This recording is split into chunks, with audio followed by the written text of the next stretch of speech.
am trying to share some of the mystical experiences, the truths. Please understand.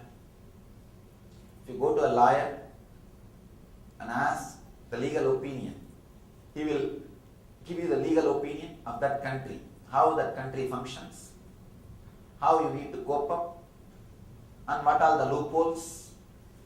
All those legal opinions he will be able to give. Same way, I am giving you the legal opinion of the cosmos, how the cosmos functions. Please understand. The law of the cosmos is what we call dharma. In Sanskrit we have a word dharma. Means the law of the whole cosmos, how the cosmos functions. Great thing in the Vedic tradition. The whole country's constitution was the constitution of the cosmos. We never had constitution written by human beings. Maybe after independence, India had its own constitution written by human beings. But originally, our civilization had constitutions written by the masters who experienced the constitution of the cosmos. Our visionaries have experienced the constitution of the cosmos, the dharma, the rishis, smritikaras, the rishis and the visionaries of our civilization are the people who experience the laws of the cosmos. Understand, I am giving you the law of the cosmos, legal opinion of the cosmos, how the cosmos functions, how the universe functions. If you understand this one truth, the vairagya, you can understand. The vairagya can be understood if you know how the cosmos functions. If you are not able to connect with what I am saying, I apologize sincerely, but I want to confirm and assure what I am talking is truth. Simple truth, which is my own experience, which I understood. In thousands of ways, I experienced this truth in my own life. In my own life. Please understand, I am responsible for what I am talking. I know what I am talking is going to be seriously considered for your day-to-day life, and I am responsible, and I feel responsible for the people who are following my ideas.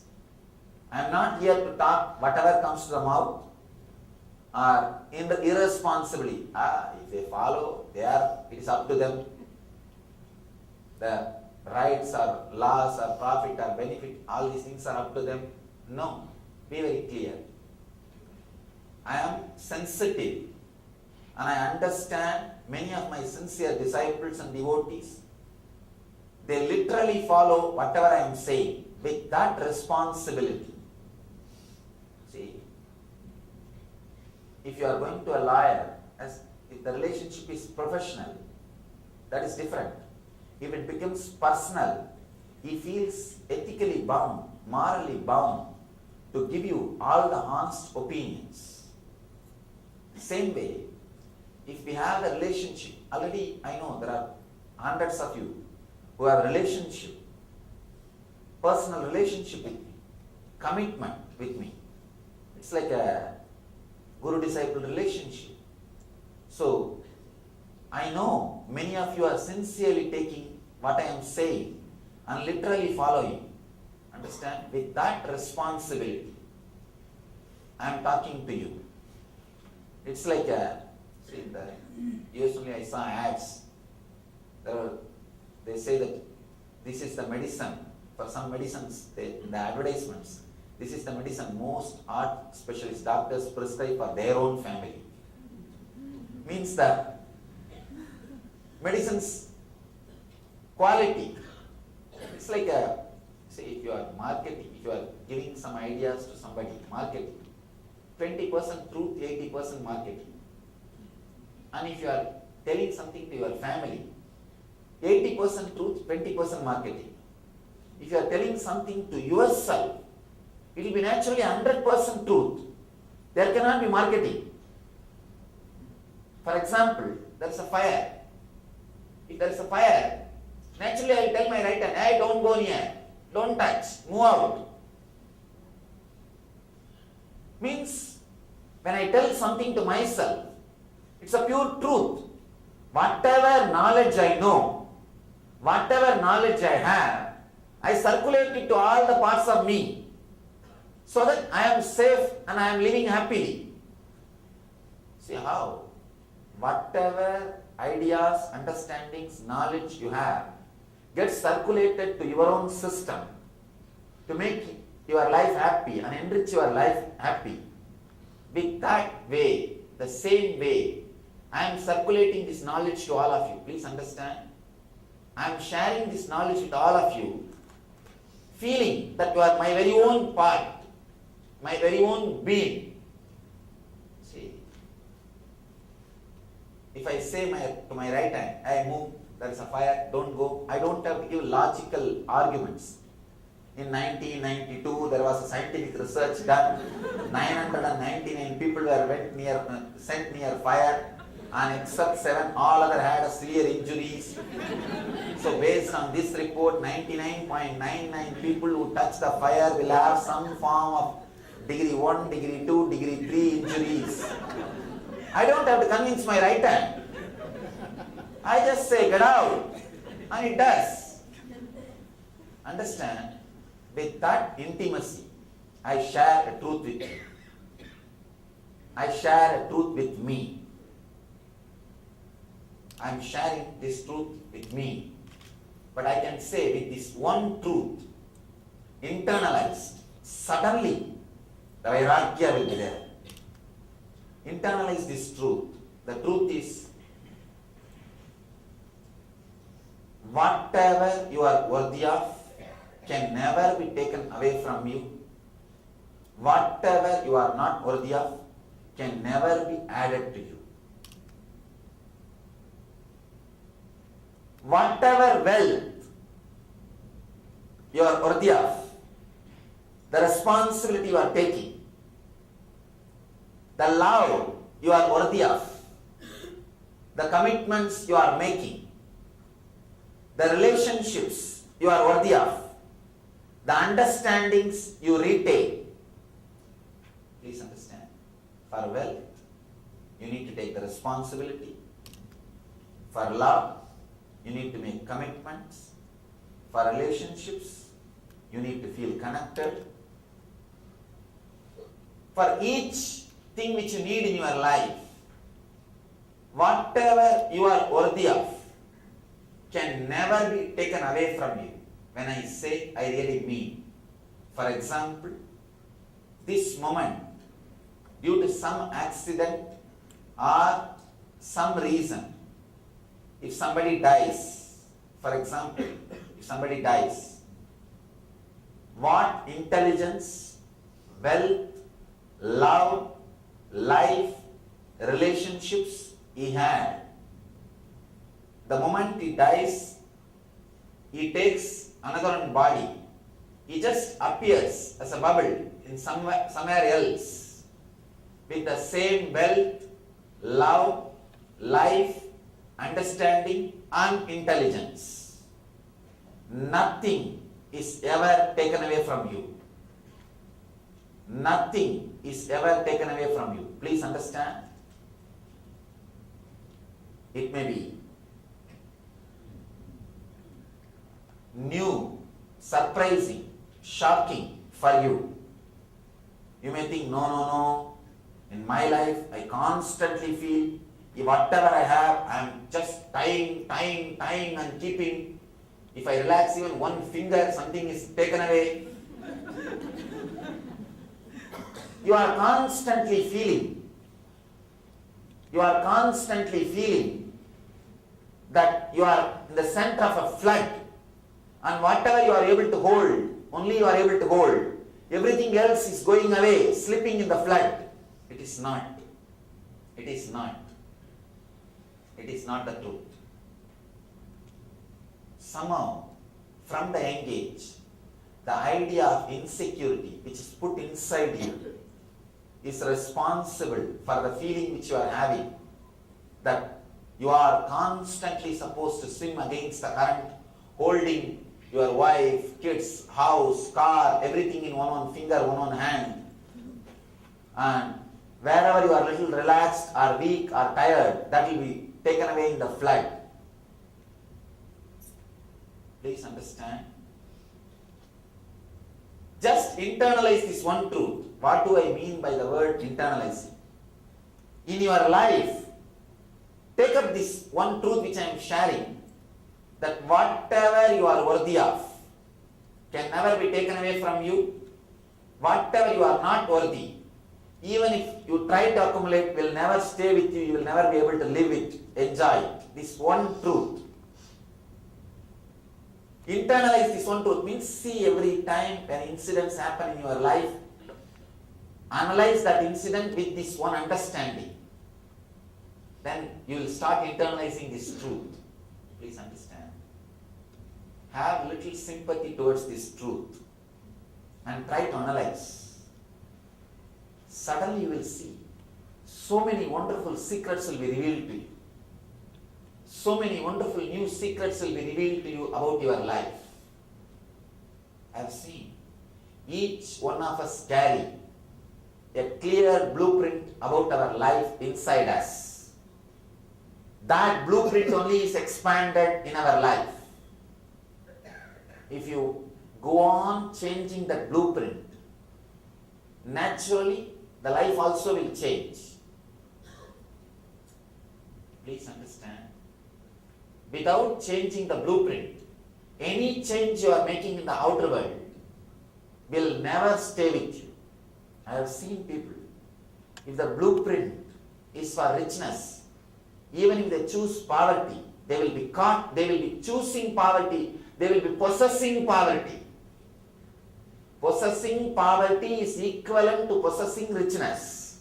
Means you are possessing. I have seen these renunciates. The people who renounce, they will renounce their home, their farm, their agriculture land, their wealth and run away to Himalayas.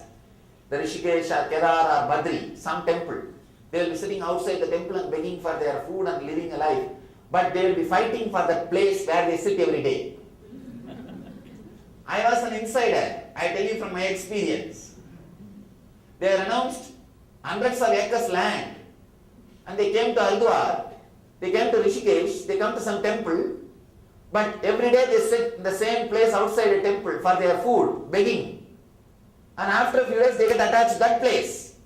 Means what? Equivalent to attachment to your few hundred acres. At least there you have a document.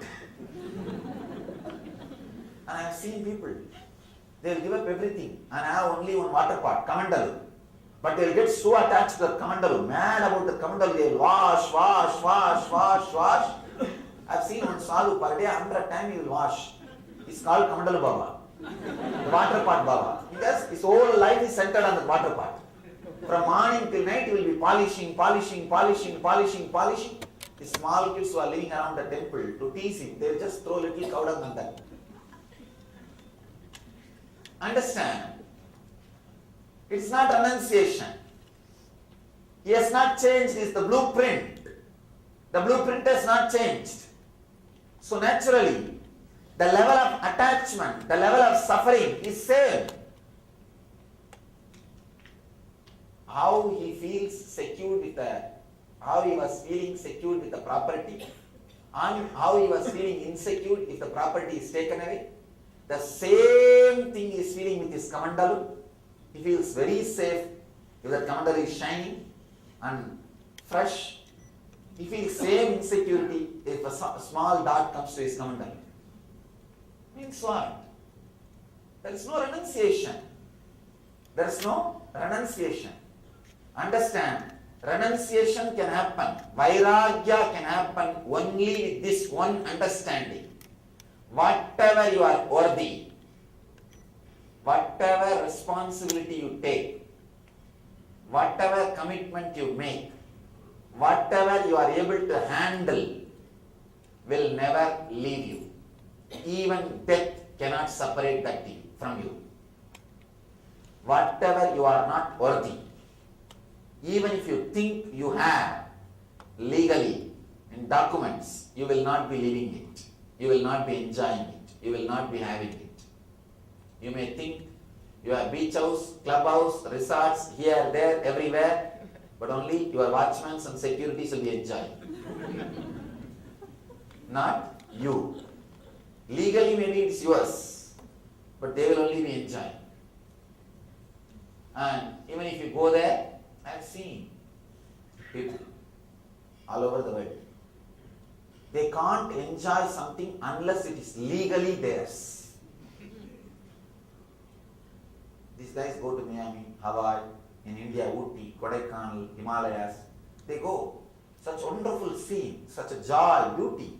They can't enjoy. First thing they will plan, how to own an apartment or a resort in that place.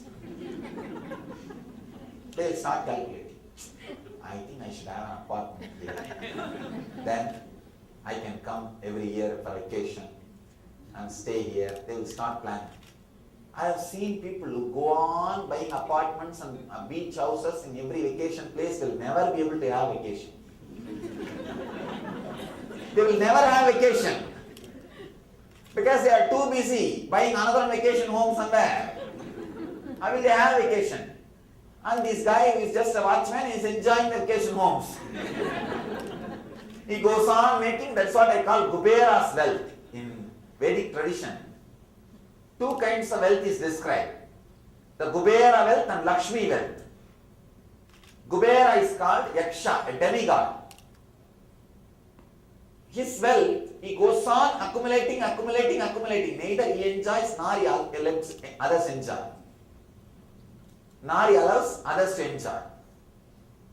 Neither he enjoys, nor somebody else can enjoy. You can say almost like Wall Street. Goes on accumulating, only number. And suddenly that number falls. Why? Who knows? Nobody knows. Fictions being sold in fractions.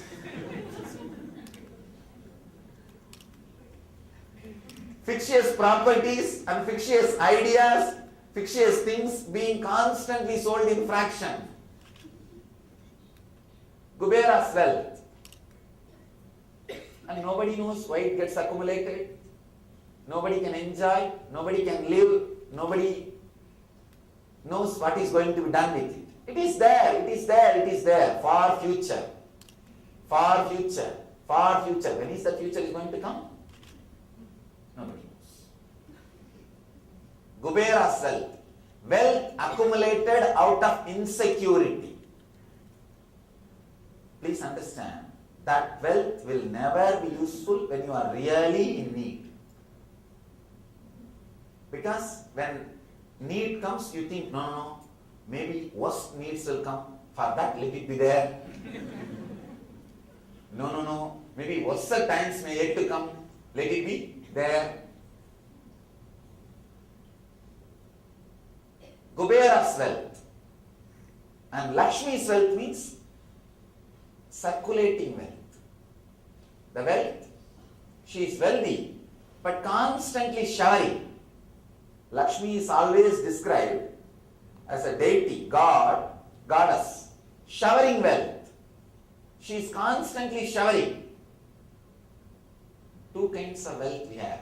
Wealth which we enjoy, wealth somebody is sitting on it, nobody knows who is going to enjoy. I have seen in India the habit of keeping it for generations is there. Keeping it for generations. These guys, these old guys, they will be sitting on the whole wealth. They will not even have a basic comforts for themselves. But they will be sitting on crores of rupees properties. And they will not let their kids also enjoy. Not only they will not have a car, they will not even have their kids to have two-wheeler. They will be sitting on the wealth. And poor guys, our civilization is such that Only after the father's death, the wealth can come to you. These fellows will be sitting and praying every day. Now you know what they will be praying.